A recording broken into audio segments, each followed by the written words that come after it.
Salut, c'est Jonathan. Tu sais, on a tous nos limites. Et s'il y a bien quelqu'un qui les connaît, c'est Dieu. Alors qu'est-ce que Dieu fait avec tes limites?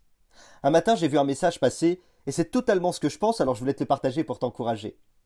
Avec tes limites, Dieu va faire au moins deux choses. La première, c'est que Dieu les connaît. Et parce qu'il les connaît, il est capable ensuite de les élargir. La Bible dit dans Genèse chapitre 13 verset 14, l'Éternel va parler à Abraham et lui dire, après que Lot se fut séparé de lui, lève les yeux et de l'endroit où tu es, regarde vers le nord, regarde vers le sud, vers l'est et vers l'ouest. En voulant dire, Abraham, toi tu crois que tes limites sont là, mais lève un peu la tête parce que moi je suis capable de les étendre. Je me rappelle qu'à une époque, alors qu'on priait pour une direction de Dieu, on a reçu un mot très fort du Seigneur dans nos cœurs avec Nadia, et puis Dieu nous a demandé de partir.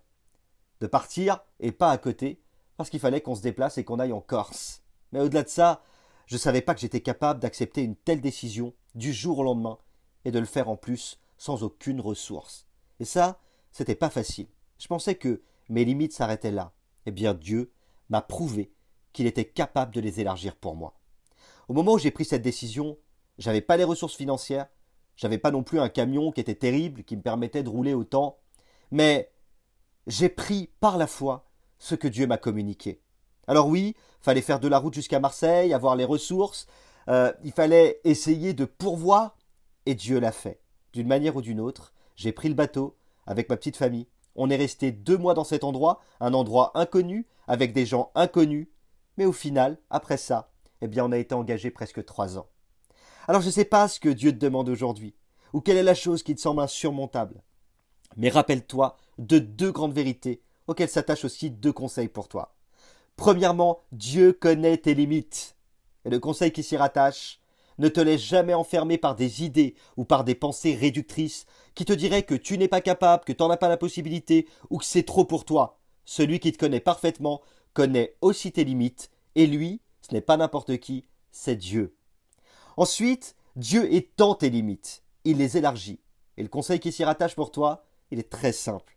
Ne reste jamais dans une zone de confort, simplement parce que tu as peur de faire face à des choses que tu ne comprends pas ou que tu ne connais pas.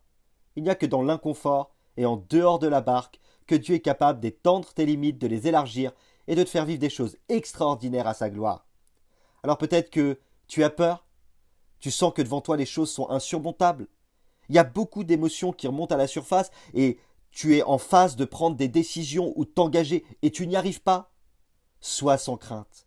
Si tu t'arrêtes maintenant, tu vas passer à côté de quelque chose de plus grand. C'est pas le moment de t'arrêter. Vas-y et laisse Dieu qui connaît tes limites les élargir et les rendre plus lointaines pour la gloire de son nom. N'oublie pas, Dieu a mis son potentiel en toi.